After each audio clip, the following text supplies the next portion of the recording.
And welcome back to JKLIVE here at Citizens Television. A very important conversation about drug abuse, substance abuse with National Police spokesman Charles Owino and former NACADA chairman John Motudo. Gentlemen, my very good friend, the very Reverend Canon Sammy Wainaina at All Saints Cathedral, he's asking a very simple question, spokesman, very simple question.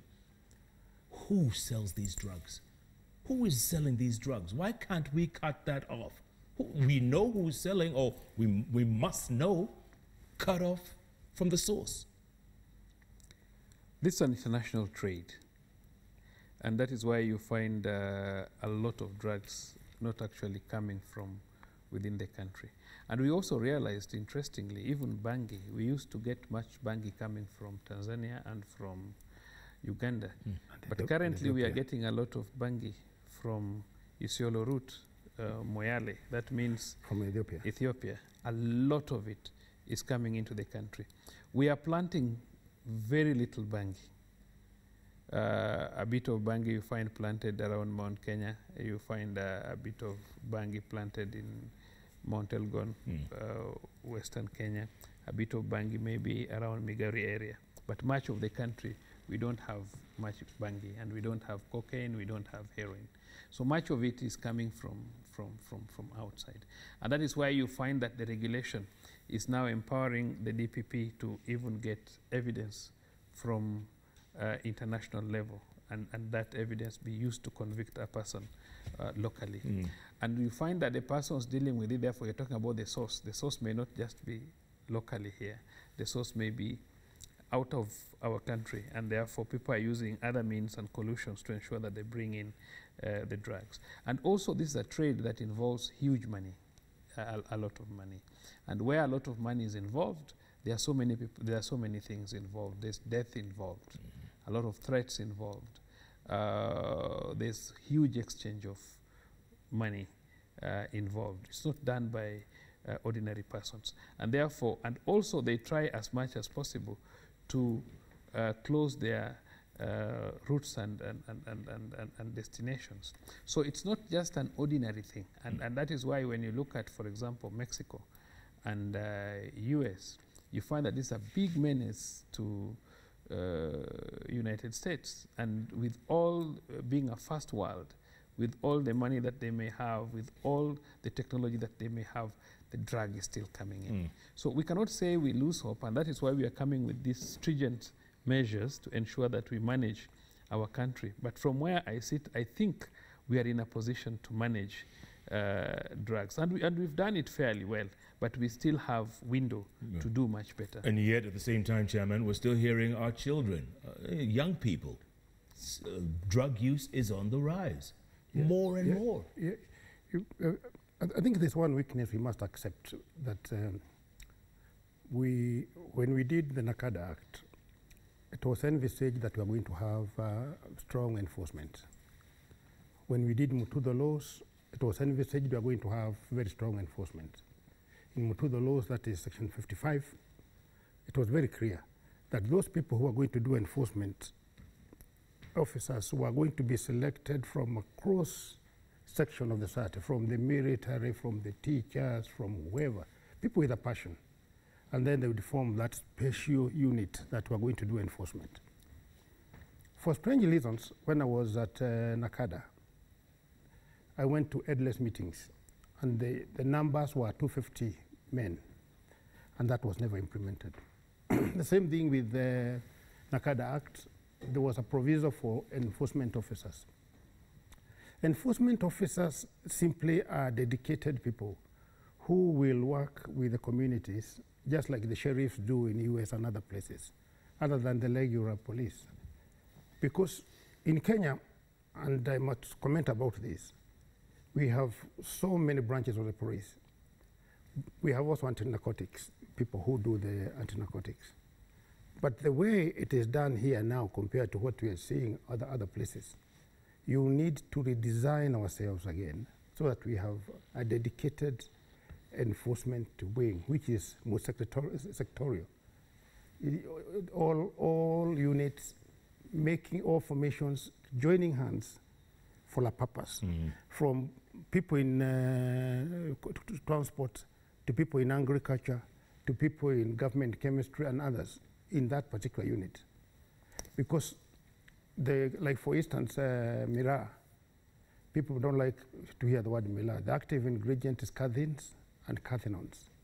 Cathins and cathinones have now been filtered elsewhere, in China and the US, such that that active ingredient is now available in the market as certain crystals. I'll be reluctant to mention the name because we don't want to promote any particular drug. And the people who do that leads to what you see like in Florida. If you Google, you will see something called flaka crisis in Florida.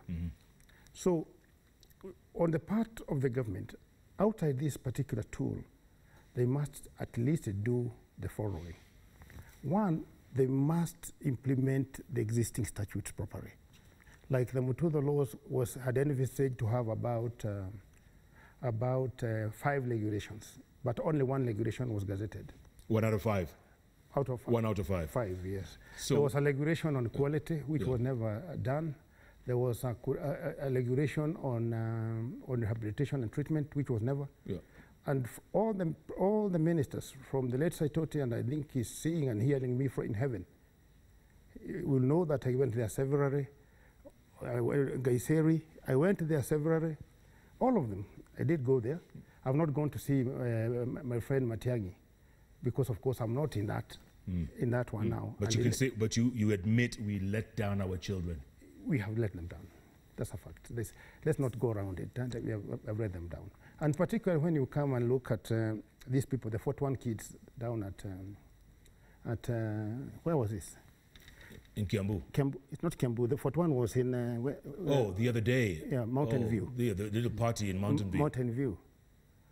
What we should do, and I believe these days we have very civilized gentlemen like our brother here.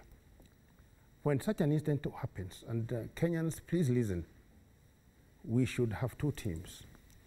One that will handle these kids with love and make arrangements for them to go for treatment and rehabilitation, just as provided for in this act.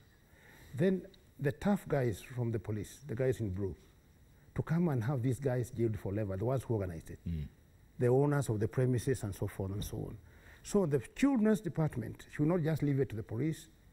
People who are in charge of rehabilitation, treatment, rehabilitation Minister of Health, they should not just sit pretty there at Afi House or Mafia House, but they should have been there so that they can rescue these kids, assess them, and show their need for rehabilitation. And spokesman, you know, that wasn't the only one. It wasn't an isolated incident.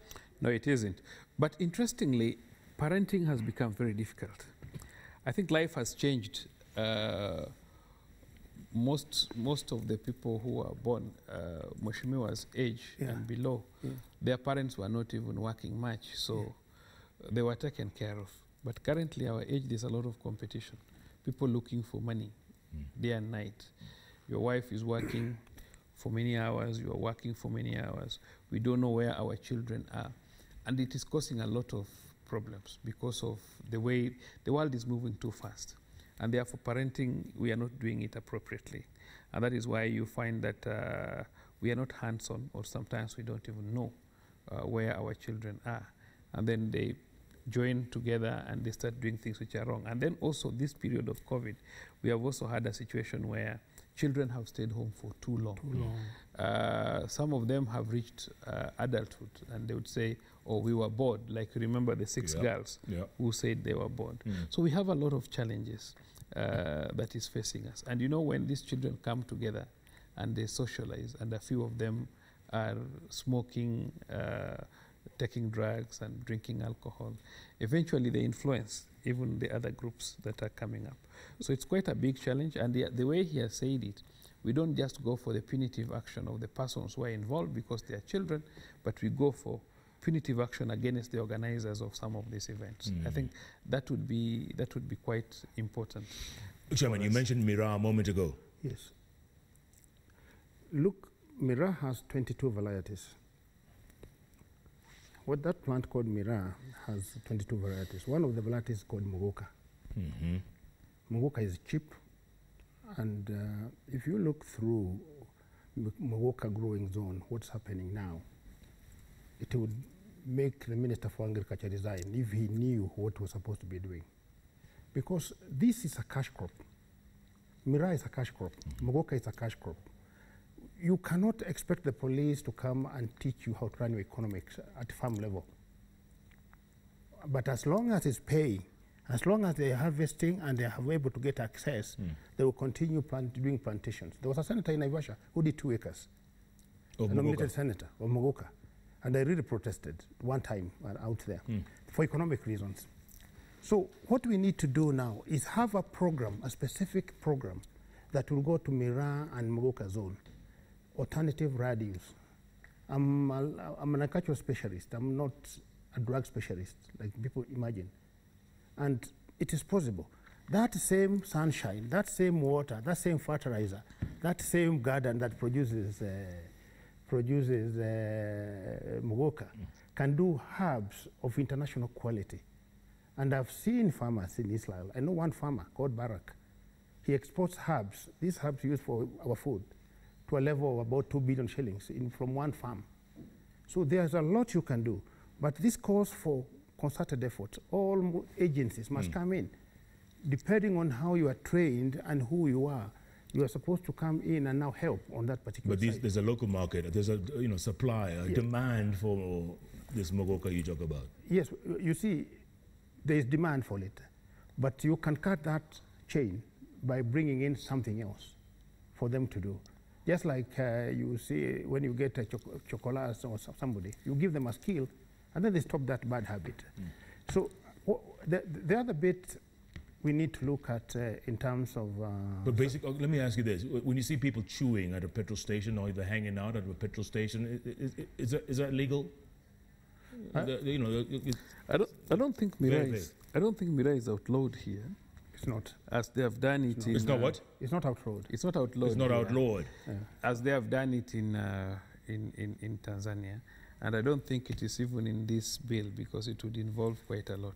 In fact, I was because Mheshimiwa is a politician. Yes. I was wondering how he would expect a minister for agriculture from a Miraa growing area to resign. No, to become punitive. Or to subsidize. Where will he get his votes from? It's just like from where I come from. There's a lot of changa. And you find very senior politicians, they don't want to touch it. They will tell you, oh, I was taken to school using this one. So, so for politicians, there are some things that it is upon us, the institutions, to ensure that, like us police, we say in Swahili, tuko na jina mbaya. We are hangmen. So we can be punitive, we can push because we don't get votes. We don't go looking for votes to get our positions because we are public servants. But for politicians, sometimes it's very tricky on them. Now, I don't think it's that tricky because if you today you take a truck of Miraa and cross Tanzania, by the time you get to Morogoro, it will be the government of Tanzania vehicle. It's no longer your vehicle. It's because it is provided for. It is punitive. Yes. It is provided for in their the quality of your car or your lorry. Right. But they convert it to their own vehicle, and that story ends up there. If you go to Australia and try to chew Miraa, and I studied in Australia, I got my master's out there. If you try, just try, don't even do it, just try. Then you see this world is too small for you. It is very interesting what Mheshimiwa is saying. I'm not a supporter of Miraa growing as much, but it's very interesting. You would ask yourself, does Tanzania grow Miraa? Do they have a Miraa growing zone? Like us, Miraa has been a source of income for a very long time. Yes. So it becomes very tricky unless we just agree holistically and say, we are going to pass this in Parliament, and it passes. Us as law enforcers, once an item passes in Parliament, and that is why we are really, we would really push for this bill to pass. We are just praying that members of Parliament are going to pass this bill as soon as possible. Sure. By the way, how far is the bill? Yes. I understand it's going to be tomorrow. The what, first reading? Tomorrow morning, second reading. Second reading. And it's technically possible for them to do that reading in the afternoon. At least for our daughters and our sons who are over Christmas period. Because going by what we are seeing now, police will not manage it. How do you manage 10 million marauding kids? Look at NACADA statistics. They are telling it loud and clear that over 50% of those kids are exposed to something or something. Now, these kids are under 18, so other statutes apply. The cells we have are not designed to hold 200 kids, 10 kids. So there's a logistical nightmare. I would, if I was young, I would not like to be a police officer right now, this Christmas, for a fact. And if you're young, you're probably subject to a lot. I mean, there's so much happening at the same time. Yes, and then Jeff, you know, police work is almost like being a priest in Catholic, where you make a decision that you're not going to marry or you're not going to get married. So even as our job as policemen, it's only that now maybe the job opportunities are limited and there are many people joining police because they simply want a job. But this job should be a calling. It's a very difficult job. And thankless. Yeah, difficult, thankless. And you'll always be accused. For example, from where I sit, sometimes it can be very difficult for me to get a vote from my community. Because especially when my community is, like now, my community is working with government, I'm very comfortable. but when they are in opposition and they are throwing stones, then I'm in a very awkward position. Because you see, I'm still the spokesperson. I'll come and condemn what they are doing. And they won't be comfortable with me. So this is a job that you must take when you are ready to sacrifice. You're damned if you do. Yes. And you're damned if you don't. And I can tell you, Jeff, like now, you can see I'm even looking healthier because I'm not very fat. You know, you grow fat when you have a lot of stress. Yes.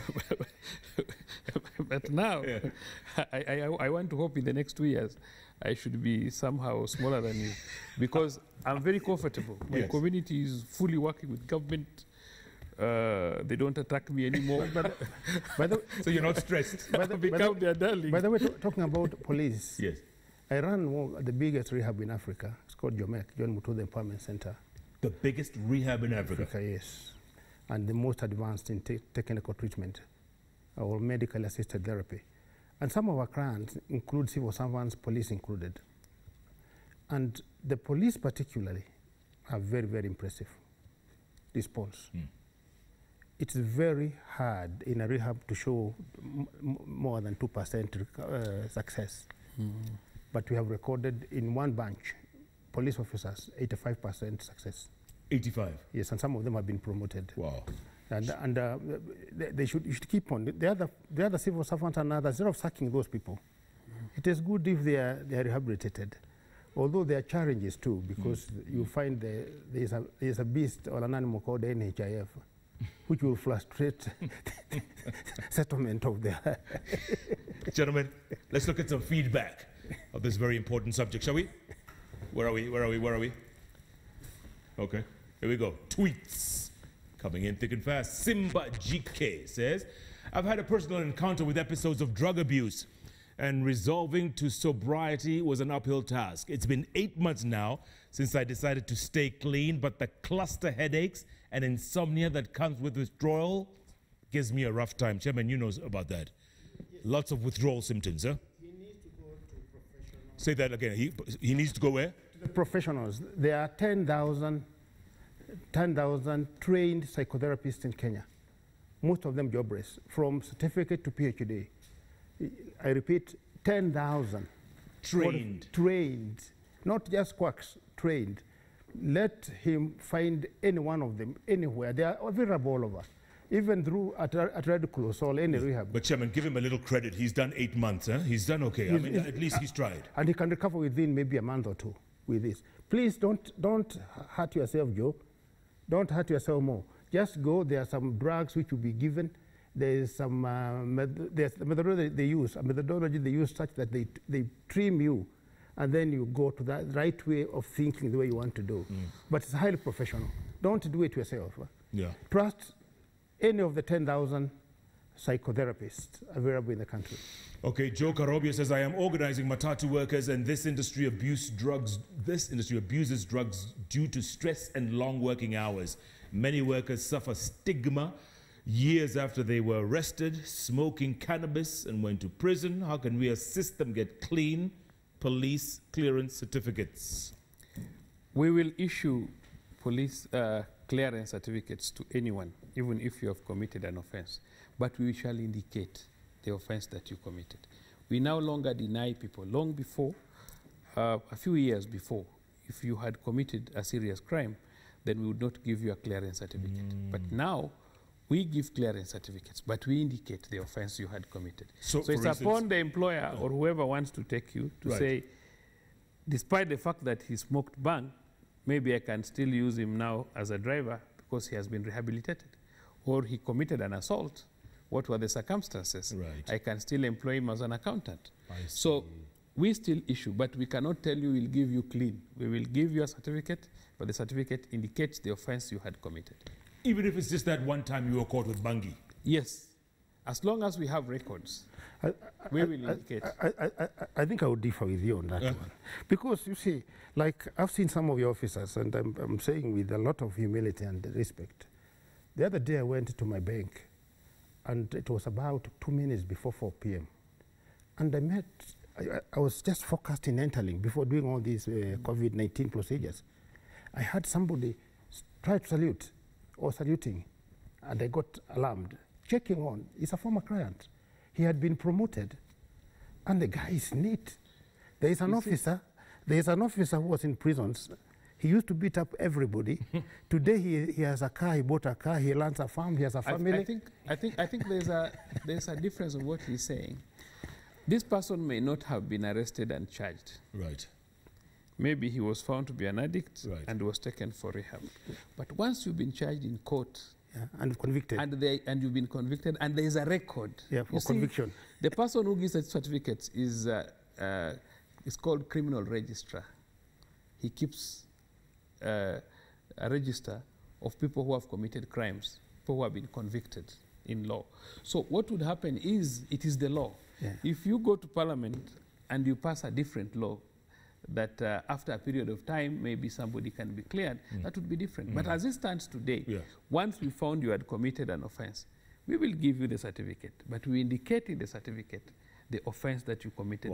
To give, because before we used not to give certificates at all. Once you have committed an offense, a serious crime, what we call the CR, not the PCRs, we will indicate, and we will not give you a certificate. But now we give you the certificate, because maybe it was a common assault. So we will give you the certificate, but the person maybe employing you will make a decision. It's up to them. Yes. But unless that is repealed, then it would be a different case. I think it should be repealed. Because in my organization, we have seen somebody who was a bad Mlevi. Today is a general manager of a hotel in Tel Aviv. Tel Aviv is in Israel. And if such a factor was highlighted, the guy will not get a job. I think we need to look at it. Ulevi is not a serious crime. It's a petty crime. So ukiwa mlevi, actually, the drunkards, we are not even supposed to take them to court unless they are disorderly. Drinking to me is not an offense per se. That's very good to know. Thank you. Yes, you can drink, and Jeff, if we find that if we find you drunkard and driving, that's a different. That's a different offense. That's a different case. Correct. But if you've just drunk and you are just sleeping somewhere along the road here, we should just simply carry you, take you to the police station. And when you wake up in the morning, we let you go. But if you are disorderly, you are beating people, that's a different What about alcohol? Yes. Do you arrest passengers and other people who are drunk? Or? No. A passenger is not even... For example, that is why when you are drunk, you take an Uber. We will not charge you for being drunk in an Uber. What if there's 6 of you who But if the driver is drunk, then that's a different case. But if the driver is drunk, not everyone is drunk. No, if other people are drunk and they're not driving... That's all right. Yeah, there's nothing wrong. Designated driver, huh? It's Bath says, the bill seeks to do away with 250 milliliter liquor packages. Where should the priority be? Quantities available in the market, or crack down on illicits? I think this bill is not about alcohol. It's more drugs and narcotics. About there's more drugs, narcotics, drugs, and but there's another one on alcohol which is still coming, and I think you better get the parties, the ones who are proposing that one, let them come to Jeff Koinange live. Very good. JKL, and then explain. Very good. Kaboko Henry, how do we come up with laws in Kenya? Where exactly do we start from? From fines and punishment as opposed to finding ways to deter? What happens when underage citizens are caught up with contraband in schools? Bangi in schools and all Number kinds. one, when you talk about deterring, punitive fines is part of deterrence. But kids in school, it also depends which age. What does the law say? Any person below the age of the age of 8 years is not criminally responsible. And Anybody 18 who and is 8 years and above takes criminal responsibility. So we'll not say you are in school if your age allows. Age 12 and above, any person who is under the age of 12, a male person under the age of 12, is not criminally responsible for sexual offenses. So what happens is that we look at the law and then we say, where do you fall? So a teen caught with Bangi, they are convicted as a juvenile, is that it? Or yes, the teens caught with Bangi, people who are under 18, yes, the court may decide to take them for rehabilitation compared to maybe an adult. Yes. Okay. Shege Wairimo, ask the guests what they are doing about the new tobacco product LYFT, Lift. It's being taken by even children today. What's the way forward? Lift. I think the minister gave a very, very clear guidelines the other day, and we don't want to contradict his position. Up from the registration all the way, I'm not sure whether it's a week ago or 2 weeks ago, CS Kagwe. Yes. I think we better follow what CS Kagwe is doing. First of all, we'll have that product out of market, and then guys will be prosecuted for introducing something that never was. So it's bad news for that stuff. Yeah. Yeah. Jeremiah Karaoke, good to say it is the systems that have failed: corruption, weak prosecution, compromised judiciary. But who takes the stick and the blame? Will the bill help address these shortcomings? Yes, it's very clear that the bill helps this, and this is why the public servants take responsibility if they aid, abet, or participate, because they have a responsibility to ensure that as an institution, they manage to prevent this. And that's for the first time in Kenya. Yes. It has been like that. The bill will help solve his worry. No more passing the buck, or, you know. No. The buck stops with you. Yes. Remember, even persons with just information and they fail to divulge that information, take responsibility for the offense. Yeah. Mahathir, 95% of rehabs in Kenya are privately owned and they are too costly. Going by the drug abuse crisis, this is wanting. With the narcotics bill, this crisis can be solved. Chairman? It's true. We have done very poorly in terms of treatment and rehabilitation. Yeah. Madara was done 1913, which is actually, according to Dr. Frank Jenga's committee, it's actually a monument of national shame. But they have now changed the management, and then we have a Tory, and they are going to rehabilitate the whole place again, itself, Madara, so that it can get mass treatment. When I was a chairman, and it's good to give credit to where it's due, the president gave express instruction. One of the NYS campuses was to be converted into a big rehab, taking about 8,000 people at once. And? It must be in the pipeline somewhere, but we were there with IG. At that time it was Kimayu and also the Director General for NYS and ourselves. So it must be somewhere in the pipeline. True, you cannot handle 10 million clinical addicts overnight, but the government can do better if they follow that line, which was already triggered. And we received lots of letters from PS Kinywa on the same. I'm trying to remember because but you say it's in the pipeline somewhere. It must be in the pipeline. In the pipeline. Yeah. Alex Owiti says behavioral campaigns are more important in fighting drugs than money to run institutions. Laws don't change morals. We need to instill morals in our youth and give them jobs. Drug problem is a reflection of the loopholes in the society. It's very true. Huh? Let me tell you. Let me tell you. Yes. There was a man called, many people know the UN Security Council, and there was Secretary General called Kurt Waldheim. Dr. Waldheim, I Waldheim, remember. you remember? Yes, guy from Austria. And there was a point when there was going to be that World War. There was the East and there was the West. And all the nations, nobody missed that General Assembly. He stood to give the synopsis. You can check in the net and see his full speech. And this is what he said. There's nothing like world peace. There's no word anywhere like world peace. What we have today is balance of fear.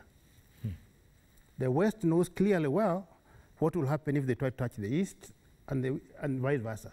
His work as Secretary General is to control the number of long-range missiles this side and this other side so that the fear is balanced. Then we have peace.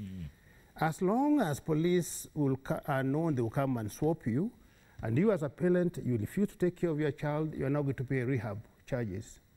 As long as you know you are going to be jailed for life because you organized for that nasty thing at Kiambu, that balance of fear will bring harmony in Kenya na kila kitu kitakuwa sawa sawa. Kizungu mingi itakwisha tu. Itaisha?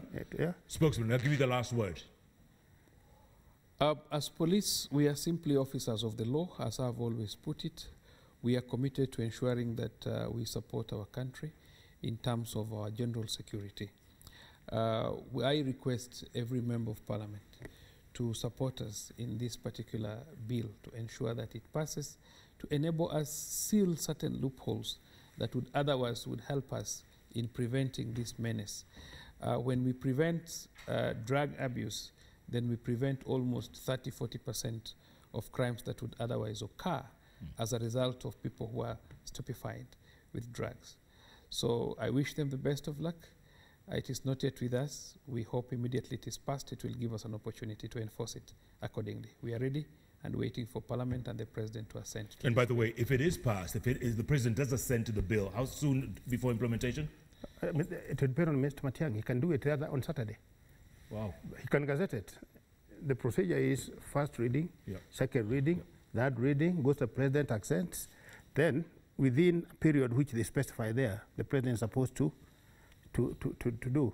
Once he gazetted, he'll just take it and they will be surprised with it and they act. And remember, I don't think it can take a day in the President's table. He has been in the forefront in fighting drugs. You remember we had to detonate the yacht in Mombasa, and that was a very good statement. And you were there? Yeah. And it was not just a statement locally, it was a statement internationally. Bring your yacht, bring your ship. We'll blow it up. We'll blow it up.